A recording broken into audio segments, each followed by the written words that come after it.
अच्छा, मैं आपसे एक बात पूछना चाहता हूं, आपका नाम क्या है? कुमार जी, अगर मैंने आपसे कहा कि आप चोर हो और अगर आपने चोरी नहीं की तो आप क्या करोगे? उठा के बाल्टी मारेगा साला। सबसे पहले आप कहोगे खबरदार तुम्हें मुझे चोर बुलाया, बोलोगे? ठीक है। अगर आपने चोरी की होती और मैंने कहा चोर हो तो आप चुप बैठोगे? नहीं नहीं, क्यों नहीं बैठेगा? अगर चोरी की है और मैं कहूंगा चोरी की है, बिल्कुल चुप हो जाएगा, एक शब्द नहीं बोलेगा। अगर मैं आरोप लगा रहा हूं प्रधानमंत्री पे हर रोज कि तुम वोट चोर हो, प्रधानमंत्री चुप क्यों है? क्योंकि अब कोई भी तुम्हें सीरियसली नहीं लेता।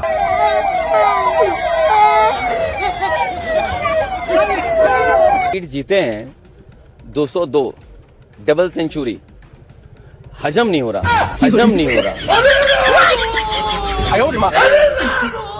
अरे कंट्रोल राजा जी, कंट्रोल। ये तो बिहार का रिजल्ट था जो आप लोग पचा नहीं पा रहे हैं, और जब हमारे उत्तर प्रदेश का रिजल्ट आएगा तो क्या होगा? पूरा पेट बदहजमी से परेशान हो जाएगा। इसलिए राजा जी इस आंसू को बचा के रखिए, क्योंकि असल वाला रोना तो 27 में बाकी है।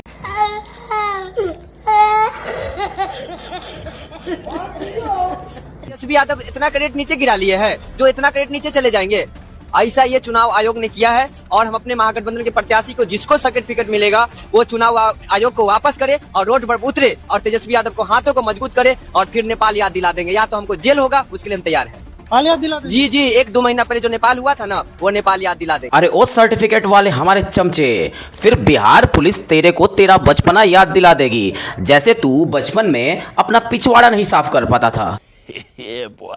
अम्मी करवाती थी, यहाँ भी वही हाल होगा। हाथ पैर तोड़ के छोटे से होल में डाल दिया जाएगा।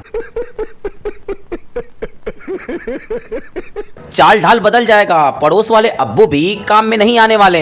इसलिए बेटा ऐसा कुछ भी करने की कोशिश बिल्कुल भी मत करना, वरना अपने योगी बाबा भी तो गए थे बिहार में प्रचार प्रसार करने अपने बुलडोजर के साथ, थोड़ा तो असर पड़ेगा ही। सर, कुछ लोग सोशल मीडिया पे लिख रहे हैं कि अगर कुछ गड़बड़ी हुई तो नेपाल जैसा हाल बिहार में होगा, तो वैसे लोगों से निपटने के लिए क्या खास तैयारी की गई है? देखिए, पूरी तैयारी है, और ऐसे जो दृष्टांत आएंगे उन पे हम लोग FIR भी कर रहे हैं, और हमारे फोर्सेस तैयार हैं, QRT बनी हुई है, पूरे जिले से लेकर के गांव तक पर्याप्त फोर्स है, कहीं कोई दिक्कत हम लोगों को नहीं होगी, और ऐसे लोगों से सख्ती से निपटा।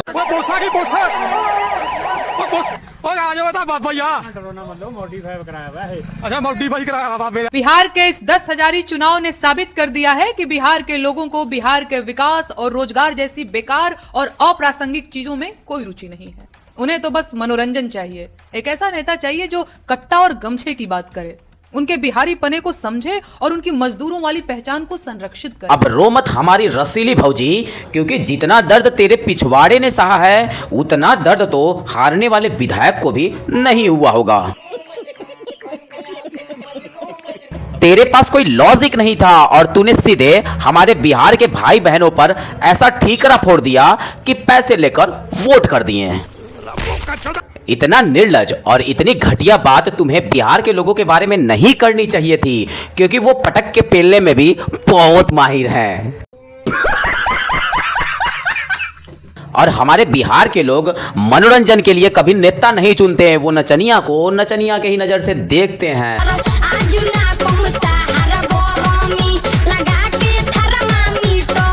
अच्छा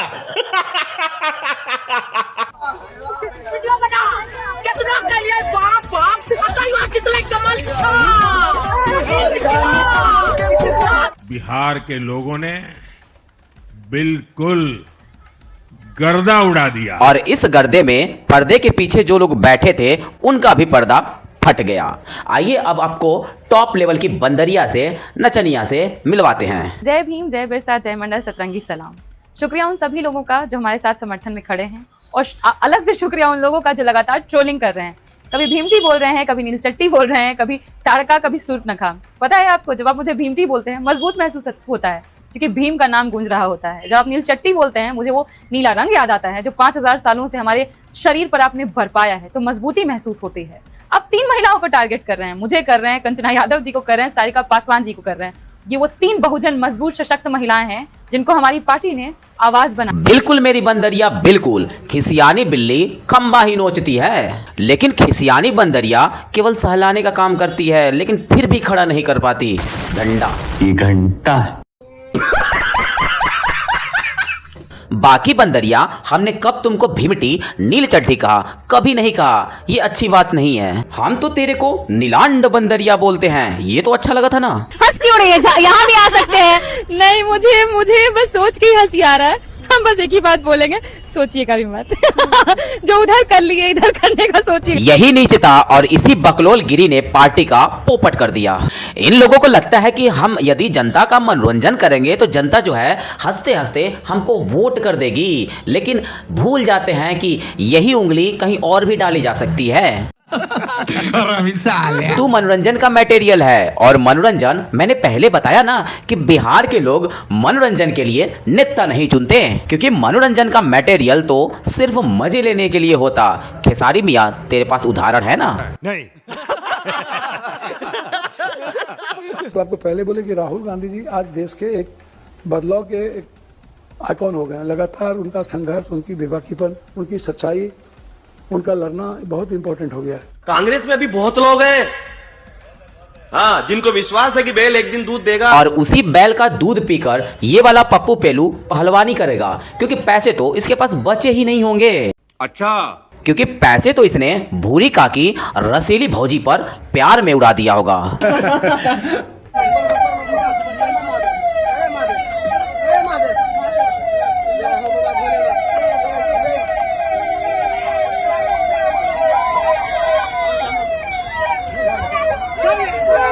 इसी प्रकार बिहार चुनाव के दौरान पैसे बांटे गए थे, लेकिन हमारी रसीली भौजी को ये वाला नहीं दिखा। ये तो लेटेस्ट न्यूज है, क्योंकि उस टाइम हमारी रसीली भौजी व्यस्त थी, बिजी थी ठंडा गर्म करने में चाय। बड़ा हरामी हो बेटा। एक आदमी जो लगातार 6 चुनाव जीता है, पहले 3 बार मुख्यमंत्री थे, 3 बार प्राइम मिनिस्टर थे, आप उससे थोड़ा बहुत तो सीख लो। नहीं, आप उसको पसंद करो ना पसंद करो, उनकी कामयाबियों को, उनकी उपलब्धियों को आप अंडरमाइन नहीं कर सकते, और करना भी नहीं चाहिए। बिल्कुल नहीं, बिल्कुल नहीं। ही इज एन अचीवर, और जब भी हिंदुस्तान का इतिहास लिखा जाएगा उसमें नरेंद्र मोदी का नाम होगा मजबूती के। और हाँ, उसी इतिहास के पन्ने के किसी कोने में छोटे छोटे अक्षरों से लिखा जाएगा, ऐसे काले कौवे काव काव करते थे, लेकिन हर बार किसी और का खड़ा करने में व्यस्त थे। आई मीन झंडे। So much, I love you. फिर हम बहुत जल्दी मिलेंगे आप सबसे, हम आते रहेंगे, आप सबका प्यार और आशीर्वाद लेते रहेंगे। मैं दुखी नहीं हूँ, ये दिमाग में रखिए आप लोग, क्योंकि मैं हमेशा से आप सबका प्यारा बच्चा हूँ, और हमेशा से प्यारा बच्चा ही बन के रहूंगा मैं। आप सब मेरे गार्जियन हैं, और गार्जियन अपने बच्चों को कभी निराश नहीं करते। बिल्कुल खेसारी मियां, दुख तो तुझे बिल्कुल भी नहीं होगा, क्योंकि दुख होने का सारा जो ठेकड़ा है वो तो हमारी सारी चमचियों ने ले रखी है। अपनी भूरी काकी, रसीली भौजी और बाकी वापस आने की बात है, बिल्कुल आना, लेकिन अब की बार वो हरकत जो है बिल्कुल भी मत करना, जिस कारण तुमको मुल्ला मौलवी की उपाधि ना मिले। क्योंकि अब की बार मौलवी साहब लोग बहुत गुस्सा होंगे, क्योंकि ये माँ, बहन, बेगम, ये वाली उपाधि है, ये हमारे मौलवी साहब लोगों की है। ये तो लेटेस्ट न्यूज है, और तू नकली वाला मौलवी साहब बन के हमारे मौलवी साहब लोगों की उपाधि छीनेगा, अच्छी बात नहीं है। अच्छा बात नहीं है। तुम नचनिया हो और नचनिया ही रहोगे तो अच्छा होगा। जोर जोर से बोल के लोगों को स्कीमें बता दे। तो हेलो दोस्तों, मैं अभय नागवंशी चेंजोलक, जीरो से हीरो तक में आपका स्वागत है।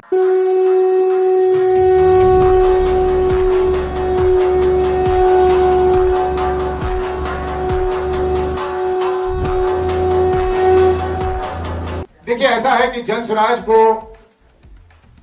निराशा है, हम हताश नहीं हैं, हमें वोट नहीं मिले, तो हमारा ये पूछना है अपने आप से भी कि भाई हमारे वोट कहां चले गए। तो वोट यहां चले गए कि राजद के न आने के डर से हमारे जो वोट थे वो पिछले आखिरी के 2-3 दिनों में एनडीए की तरफ चले। तुम्हारा वोट झंडू, तुम्हारा कौन सा वोट था? जन स्वराज का कौन सा वोट था? अरे जिस पार्टी का नोटा से भी कम वोट आया हो वो बोल रहा हमारा वोट ट्रांसफर हो गया। कैसे कैसे लोग रहते हैं यार यहाँ पर। अरे मेरे चच्चा जान, जिस प्रशांत को अपने पार्टी के मुखिया को तुम चाणक्य समझते हो ना, वैसे 4-5 चाणक्य को हमारे मोटा भाई सुबह के वक्त पिछवाड़े पर 10 जूते जम कर रखते हैं। ठीक कहा है, तुम लोगों को बस रोना है, ये पार्टी सार्टी का लफड़ा ही छोड़ो, साड़ी और चूड़ी पहनो और किसी रुदालू गैंग में शामिल हो जाओ, अच्छे पैसे मिलेंगे। ईवीएम से जीत गई, ये बार बार कहने की क्या जरूरत। ईवीएम हटा दो, बीजेपी को और मोदी को अपनी औकात पता लग जाएगी। मैं इन्हीं शब्दों में कहता हूँ, एक लोकसभा पर एक नहीं 1000 मोदी खड़े कर दो, 1000, और बैलेट पेपर से चुनाव करा दो। अगर 50 सीटों से ज्यादा जीत जाए तो बैलेट बॉक्स भी जा सकते हैं ना सर। बैलेट बॉक्स लूटे जा सकते हैं, लूटा तो कुछ भी जा सकता है, लेकिन उस स्थिति में नहीं, यहाँ तो बैठे बैठे सब कुछ लूट लेते हो भाई। अरे मेरे झंडुओ, उपराष्ट्रपति का जो चुनाव है ना, वो बैलेट पेपर से ही हुआ था और वहां पर भी तुम लोगों की मारी गई थी। वहां भी मारा। तुम लोग चिल्लाते हो ballot paper, ballot paper, ballot paper से भी तुम लोगों का वही हाल होगा। मैं सब समझता हूं, तुम अपने चक्कर में हो कि पहले की तरह बैलेट बॉक्स को लेकर भाग जाएंगे। ये तेरी भूल है, चुरा लेंगे, उठा लेंगे, भाग जाएंगे। उस बचे हुए बैलेट बॉक्स से भी मोदी ही आएंगे का गुड़गांव तो होना बिल्कुल तय है। इसलिए एक ही मोदी को झेलो, क्योंकि एक ही मोदी से फटी पड़ी है तुम लोगों की। मजा नहीं आ रहा है। और गलती से कहीं मोदी जी हमारे योगी बाबा को अगर उतार दिए तो ये फटने वाला सिस्टम खत्म ही हो जाएगा परफेक्टली डंडा डालकर। क्योंकि देखो भाई, बीमारी कोई सा भी हो, हमारे योगी बाबा जो है ना, उसको खत्म करने में ही विश्वास रखते हैं। ये बड़ी अच्छी बात कही आप। बिहार इलेक्शंस ना खत्म हो गए, लेकिन थोड़ी देर पहले ना मैं फिर भी खुश नहीं थी एनडीए के इतने अच्छे मार्जिन से जीतने के बाद भी। पता है क्यों? क्योंकि मैं इस चीज के दुख में थी कि अब मुझे आरजेडी के नीच प्रवक्ता कहाँ सुनने को मिलेंगे। उनकी नीचता, उनका घटियापन, उनका कुत्तों की तरह सबके ऊपर भौंकना, उनका सुअरों की तरह सबके ऊपर लेटना, ये कहाँ देखने को मिलेगा मेरे को, कहाँ? फिर मुझे याद आया कि अभी तो टीएमसी के गुंडे बाकी हैं। हमारी शेरनी बहन ने तो सबकी फाड़ कर रख दिया और साथ में पश्चिम बंगाल वाला भी अपडेट कर दिया। लेकिन मेरी प्यारी बहन गुंडा नहीं, राक्षस बोलिए, दानव बोलिए, उनकी भी पिलाई धुलाई होगी ही। क्या आपके और तेजस्वी के बीच मतलब घर, वो मेरा भाई है, छोटा भाई है, मेरा बेटा जैसा है वो। बचपन से हम उसको देखे हैं, दोनों भाई, चाहे मेरी बहनें भी हैं। परिवार में कभी कुछ हो सकता है क्या? परिवार में कभी मनमुटाव हो सकता है? हाँ, तो ये सब अफवाह हैं, ये लोग झूठ बोल करके, क्योंकि जिनका परिवार नहीं है वो लोग इसी काम में रहते हैं कि कैसे भाई बहन को लड़ाया जाए, कैसे भाई भाई को लड़ाया जाए। तो जिनका घर परिवार नहीं है वही लोग ये सब अफवाह उड़ाते हैं, ऐसी कोई बात नहीं। सही बात है रोहिणी काकी, जिसका परिवार ही नहीं वो परिवार का दर्द क्या जाने। लेकिन ये क्या चल रहा? मेरा कोई परिवार नहीं है। अब ये जाकर के आप संजय, रमेश, तेजस्वी यादव से पूछिए, मेरा कोई परिवार नहीं है।